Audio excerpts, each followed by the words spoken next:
गर्मियों में अक्सर हम ठंडी ठंडी आइसक्रीम खाते हैं, लेकिन उसी ठंडक के साथ मिल जाए कुछ नया, कुछ खास और कुछ बेहद लाजवाब, तो कैसा रहेगा।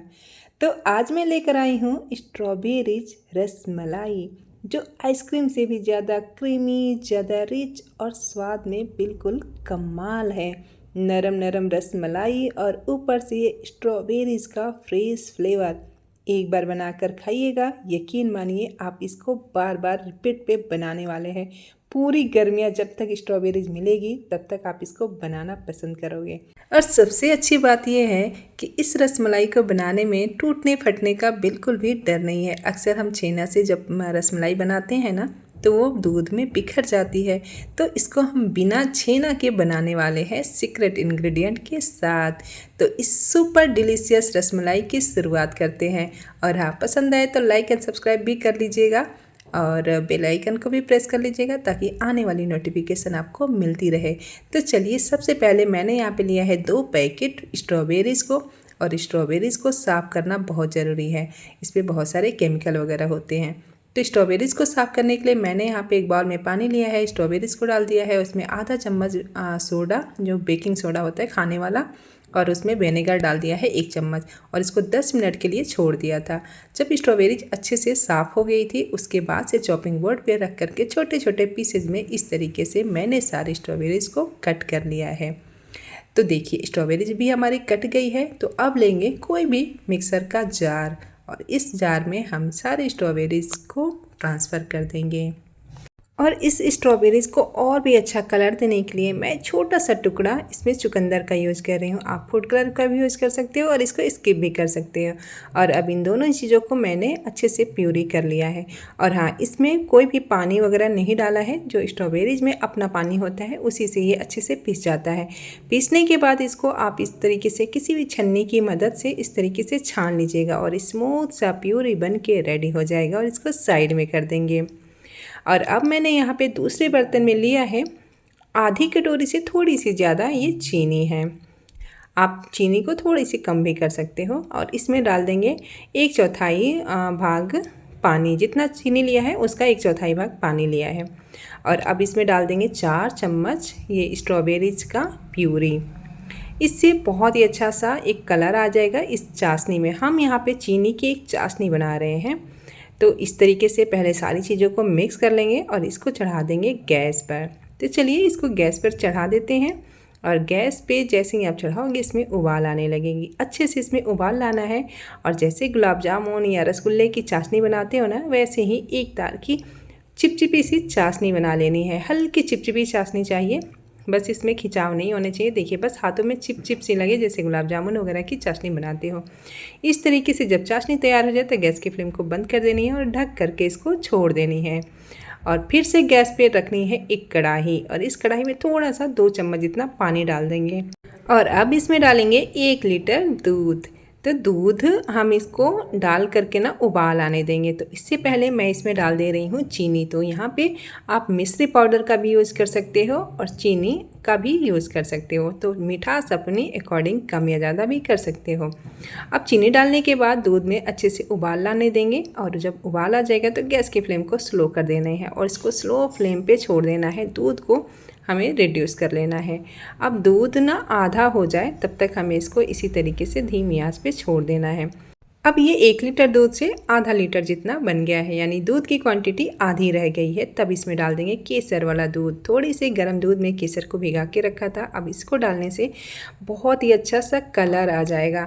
आपने देखा ही होगा, रसमलाई के जो दूध होते हैं ना, बहुत ही क्रीमी वाला होता है। तो दूध को इसी तरीके से गाढ़ा आपको कर लेनी है। ध्यान रखना है, रबड़ी जैसा इसको गाढ़ा नहीं करना है। बस दूध को जब आप चलाएं ना, और कड़छी के ऊपर एक कोटिंग सी लगनी चाहिए, इसी तरीके को आपको गाढ़ा कर लेना है। और दूध हमारा अच्छे से गाढ़ा हो गया है और एक अच्छा सा कलर भी आ गया है इसमें केसर का। तो अब गैस की फ्लेम को बंद कर देंगे और इसको ठंडा होने देंगे। जब दूध ठंडा हो जाएगा तो किसी भी बर्तन में इसको ट्रांसफ़र कर देंगे और दूध को ठंडा होने के लिए फ्रीज में रख देंगे। अब ये जो हम रसमलाई सर्व करेंगे वो एकदम ठंडा ठंडा सर्व करने वाले हैं, इसीलिए इस दूध को ठंडा करना ज़रूरी है। तो बस दूध जब तक ठंडा हो रहा है तब तक रसमलाई की आगे की प्रोसेस कर लेते हैं। तो अब मैंने यहाँ पे लिया है एक और कढ़ाई और इसमें डालेंगे 1 चम्मच घी। घी को मेल्ट होने देंगे और इसमें डाल देंगे हम ये स्ट्रॉबेरीज़ की प्यूरी और अब इसको चला लेंगे। 1 से 2 मिनट बस चलाएंगे इसको। हमें इसको अभी ज़्यादा नहीं पकाने हैं, बस 1 से 2 मिनट इसी तरीके से चलाएंगे और गैस की फ्लेम को आप लो कर दीजिएगा, वरना ये जल सकता है। अब इसको मिठास देने के लिए मैं यहाँ पे 2 चम्मच चीनी का यूज़ कर रही हूँ और चीनी डाल करके इसको अच्छे से एक बार और मिक्स करेंगे और देख सकते हो ये थिक होने लगेगा 2 ही मिनट में। और गैस की फ्लेम मैं आपको बता दूं कि एकदम लो ही रखिएगा, वरना ये जल जाएगा तो टेस्ट आपका ख़राब हो सकता है। और अब इसमें डाल देंगे 1 कप सूजी। तो मैंने यहाँ पे एकदम बारीक वाली जो सूजी आती है ना वही लिया है, आप मोटी भी ले सकते हो, बट उसको एक बार मिक्सर जार में चला लीजिएगा। और अब इसमें सूजी डालने के बाद इसमें डालेंगे आधा कप दूध। तो देखिए मैंने यहाँ पे आधा कप दूध और आधा कप मलाई डाला है। और मलाई जब मैं डाली थी तो कैमरा बंद हो गया था, इसलिए मैं शो नहीं कर पाई। अगर आप मलाई को स्किप कर रहे हो तो आप इसमें 1 कप दूध डालिएगा। तो मैंने यहाँ पे आधा कप दूध, आधा कप मलाई डाल दिया है 1 कप सूजी के लिए। और हाँ, इसको और भी मावा टेक्सचर देने के लिए आप चाहो तो इसमें मिल्क पाउडर भी डाल सकते हो, बट मैंने यहाँ पे मिल्क पाउडर नहीं डाला है, सिर्फ दूध और दूध की मलाई डाल करके अच्छे से सूजी को मिक्स करेंगे। जब सूजी इस तरीके से डो फॉर्म में आ जाएगी ना, तब हम इसको गैस की फ्लेम को बंद करके ढक करके छोड़ देंगे कुछ देर के लिए, ताकि ये जो सूजी के दाने हैं वो एकदम से सॉफ्ट हो जाए। तो सूजी अपनी स्टीम में अच्छे से सॉफ्ट हो जाएगी कुछ ही देर में। बस 5 से 7 मिनट या 10 मिनट छोड़ दीजिएगा। तो 10 मिनट बाद देख सकते हो अभी हल्का ये गर्म है, एकदम से ठंडा नहीं हुआ है और हल्का हल्का ये गर्म भी है और एकदम डो के जैसे हो गया है, मतलब एकदम सॉफ्ट हो गया है। तो इसी में मैं हाथों से अच्छे से इसको मसल लेंगे, इस तरीके से अच्छे से एक बार मसल लेंगे ताकि सूजी है एकदम से सॉफ्ट हो गई है। तो देखिए मसल करके मैंने एक बर्तन में निकाल लिया है और अब इसको रसमलाई का शेप देंगे। तो छोटे छोटे बॉल्स बना लेने हैं और इसको थोड़े से चपटे कर लेंगे हाथों से और इस तरीके से छोटे छोटे रसमलाई आपको बना लेनी है। शेप आप इसको अपने अकॉर्डिंग दे सकते हो, बड़े या छोटा भी बना सकते हो। तो मैं इस तरीके से इसको रसमलाई बना ली हूँ। और एक और बात, आपको ये लग रहा होगा ना कि हल्के हल्के से इसमें क्रैक आपको दिख रहे होंगे, तो इसमें घबराने वाली कोई बात नहीं है, ये आपके बिल्कुल भी ख़राब नहीं होने वाले हैं, ये इसी तरीके से सेट हो जाएंगे और चाशनी जो होगी अंदर तक जाएगी। और देखिए हमने चाशनी पहले बना के रख लिया था ना, तो जब आपको ये रसमलाई का शेप बना लेना है तब एक बार चाशनी को फिर से गैस पे रख के गर्म कर लेनी है। तो ठंडी ठंडी चाशनी में इसको नहीं डालनी है। जब चाशनी में हल्की सी फिर से उबाल आ जाए ना, तब आप इसको इस तरीके से डाल दीजिएगा सारी रसमलाई को, ताकि चाशनी ना इसके अंदर तक जाए और हमारी जो रसमलाई है वो एकदम सॉफ्ट हो जाए। और चाशनी में डालने के बाद ना हमें इसको 1 से 2 मिनट ही बस पकाना है। ध्यान रखना है बहुत ज़्यादा इसको नहीं उबालने हैं, 1 से 2 मिनट इसको इसमें इसी तरीके से कुक करेंगे। इस तरीके से जब आपको लगे कि उबाल आ रहा है तो 1 से 2 उबाल आने के बाद आप इस तरीके से बर्तन को पकड़ के इस तरीके से घुमा दीजिएगा। ध्यान रखिएगा स्पैचुला इसके अंदर ज़्यादा मत डालिएगा। क्या होता है ना, सूजी बहुत ही सॉफ्ट होती है तो वो टूटने के चांसेस हो सकते हैं। अदरवाइज़ आराम से आप इसको निकालोगे तो ये बिल्कुल भी नहीं टूटेगी। और देखिए 2 मिनट मैंने इसको उबाल ले दिए हैं और इसको निकाल लिया था। ये जो बर्तन था मेरा थोड़ा सा छोटा पड़ गया था, इसीलिए मुझे इसको 2 बार में उबाल लाना पड़ा। तो अगर मेरा ये जो बर्तन कढ़ाई चौड़ी होती ना, तो एक ही बार में ये सारे हमारे रसमलाई बन जाती। तो मैंने इसको 2 बार में इसको इस तरीके से बना के निकाल लिया है। तो देखिए हमारी रसमलाई बनके तैयार हो गई। स्ट्रॉबेरीज़ का इतना अच्छा फ्लेवर आता है ना, और जो हमने चाशनी में स्ट्रॉबेरीज़ डाला है ना, उससे इसका टेस्ट और भी नेक्स्ट लेवल का बढ़ गया है।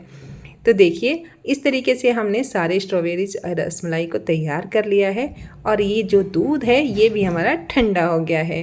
तो देखिए ठंडी ठंडी रसमलाई को आप करते हैं प्लेटिंग और देख के ही आपके मुंह में पानी आ रहा होगा ना, क्योंकि है ही ये एकदम मज़ेदार। गर्मियों में तो ये ना सच में सबकी फेवरेट बनने वाली है। एक बार इस तरीके से एक बार बनाकर ज़रूर देखिएगा और मुझे बताइएगा कि कैसी बनेगी आपकी ये रसमलाई। तो चलिए अभी मैंने एक बर्तन में इसको निकाल लिया है, रसमलाई के जो दूध था उसको। उसके बाद से रसमलाई को इस तरीके से हम सर्व करने के लिए प्लेट में रख दिए हैं। ऊपर से थोड़ा सा ड्राई फ्रूट डाल देंगे, अपने मनपसंद का जो भी आपको पसंद हो वो ड्राई फ्रूट डालिएगा। और ऊपर से फिर से वो क्रीमी टेक्सचर वाली ठंडा ठंडा दूध को डाल दीजिएगा। हाँ, सच में इतना मज़ेदार लग रहा था ना कि मेरे घर में तो ये फ़ेवरेट हो गया था और ये ना फिर से ज़रूर बनने वाला है।